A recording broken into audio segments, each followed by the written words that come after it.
नमस्कार दोस्तों, आप सभी का स्वागत है हमारे YouTube channel short hand house पर। दोस्तों, हिंदी शॉर्ट हैंड डिक्टेशन प्राप्त करने के लिए आप हमारे YouTube चैनल को सब्सक्राइब करें तथा वीडियोज को लाइक एवं शेयर करें। हिंदी शॉर्ट हैंड डिक्टेशन प्रारंभ होगी 5 सेकंड बाद।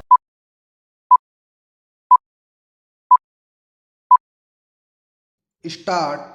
माननीय सदन के सामने यह विनियोग विधेयक क्रमांक 3 आया है और इसमें यह व्यवस्था दी गई है कि भारतवर्ष की संचित पूंजी में से 1 अरब और 60 करोड़ रुपए से अधिक धन निकाला जाए और उनको भारतवर्ष की उन सेवाओं पर खर्च किया जाए जो अनुसूची में अंकित है।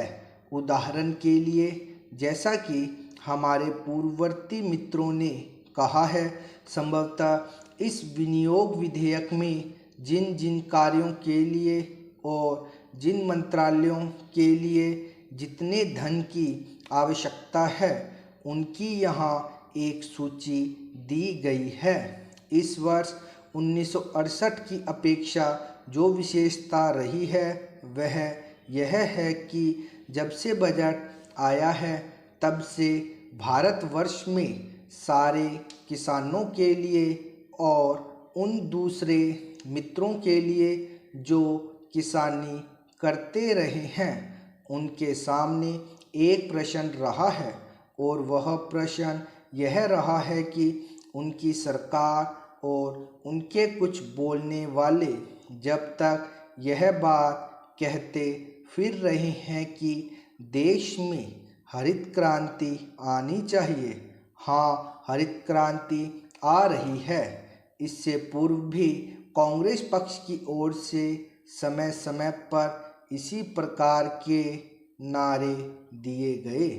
कभी यह भी कहा गया कि आराम हराम है, कभी यह कहा गया कि जय जवान जय किसान, और अब तीसरा नारा हरित क्रांति का आया है। हम समझते हैं कि इस नारे में कोई दम नहीं है। इस नारे में इसलिए कोई दम नहीं है क्योंकि यह नारा देखने में बहुत आकर्षक, बहुत सुंदर है, लेकिन इसके पीछे तथ्य बिल्कुल नहीं है। किसानों के ऊपर टैक्स लगाने की मंत्रिमंडल के द्वारा और कांग्रेस के अन्य मित्रों के द्वारा जो बात कही गई है, वे मित्र कभी खेती करते नहीं हैं और न खेती के बारे में जानकारी ही रखते हैं। आदरणीय भारतवर्ष में खेती का जो सबसे बड़ा प्रश्न चल रहा है वह 2 बातों के ऊपर आधारित है और यह कृषि की समस्या न होकर खाद्य की समस्या भी है। प्रतिवर्ष हम खाद्य के रूप में बाहर से करोड़ों रुपयों का अनाज मंगाते हैं और अनाज का उत्पादन करने के लिए हम प्रतिवर्ष करोड़ों रुपयों की खाद मंगाते हैं। कांग्रेस सरकार की तरफ से गत 20 वर्षों में हमारे सामने बार बार कहा गया है, यह बात दोहराई गई है कि अब भारतवर्ष में हम बहुत जल्दी खाद्य के मामले में आत्मनिर्भर हो जाएंगे।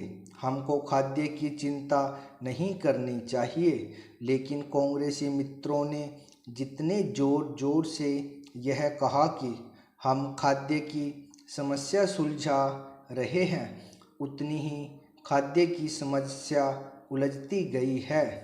जनसंख्या की जो बात कही जाती है उसके मामले में हम यह निवेदन करते हैं कि एक बार परिवार नियोजन के बारे में और जनसंख्या के बारे में जब सारे संसार में चर्चा चल रही थी तो हमारे योग्य मित्र शीलभद्र याजी को याद रखना चाहिए कि उस समय रूस के पत्र प्रावदा ने आलोचना करते हुए क्या लिखा था।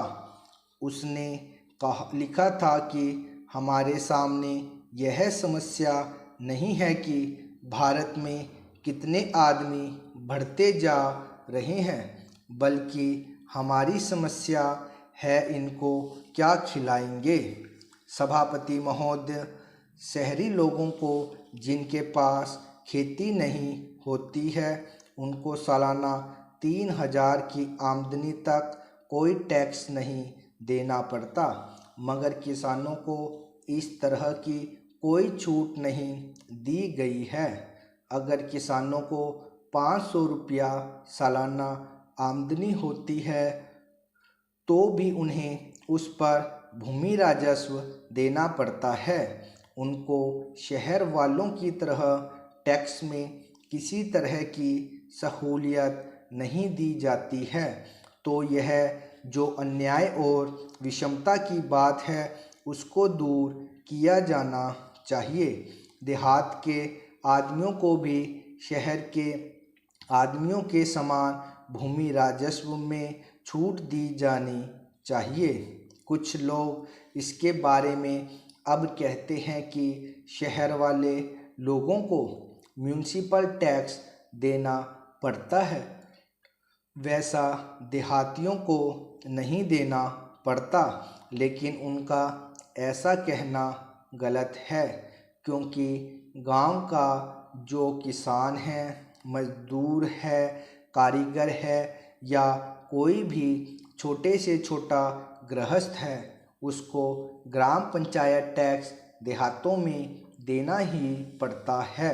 जब वे लोग ग्राम पंचायत टैक्स देंगे, भूमि राजस्व देंगे और फिर उसकी खेती में जो पैदावार हुई उसको बेचने के लिए जब वह शहर चला जाता है, तब उसको शहरों में म्यूनिसिपैलिटी का चुंगी कर भी देना पड़ता है।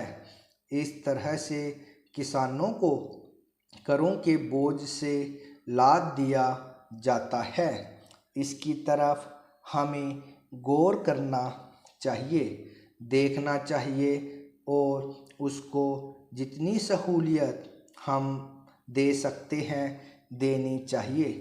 तब वह छोटा किसान पेट भरकर रोटी खाएगा, अपने बाल बच्चों को खिलाएगा और अपने देश में खेती का उत्पादन बढ़ाने की कोशिश करेगा।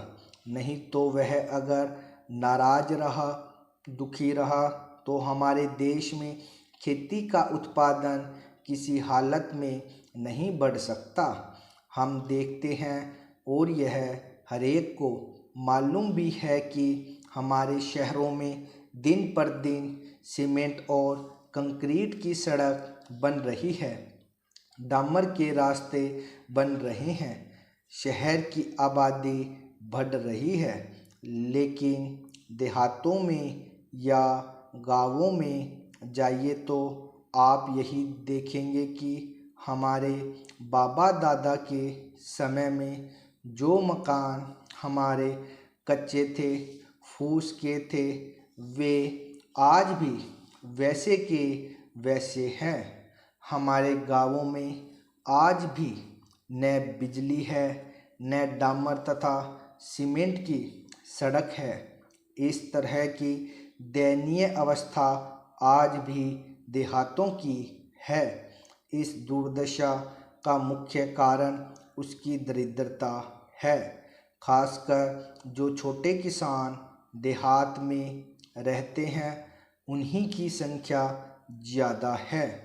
वहाँ पर जो छोटे छोटे किसान या भूमिहीन मजदूर है उनकी हालत बुरी है। उपसभाध्यक्ष महोदय श्री भूपेश गुप्त जी ने बहुत बुद्धिमानी से अपनी आंतरिक बातों को घुमा फिरा कर ऐसे रूप में उपस्थित किया है कि उसको हमें समझने में थोड़ी कठिनाई जरूर आती है, परंतु मैं यह नहीं समझ सका जैसा कि इस विधेयक में कहा गया है। प्रत्येक संसद सदस्य को अपनी मातृभाषा में बोलने का अधिकार है। सिर्फ इतना ही है कि इस बारे में स्पीकर को पहले से इत्तला देनी होती है कि मैं बोलूँगा। स्टॉप।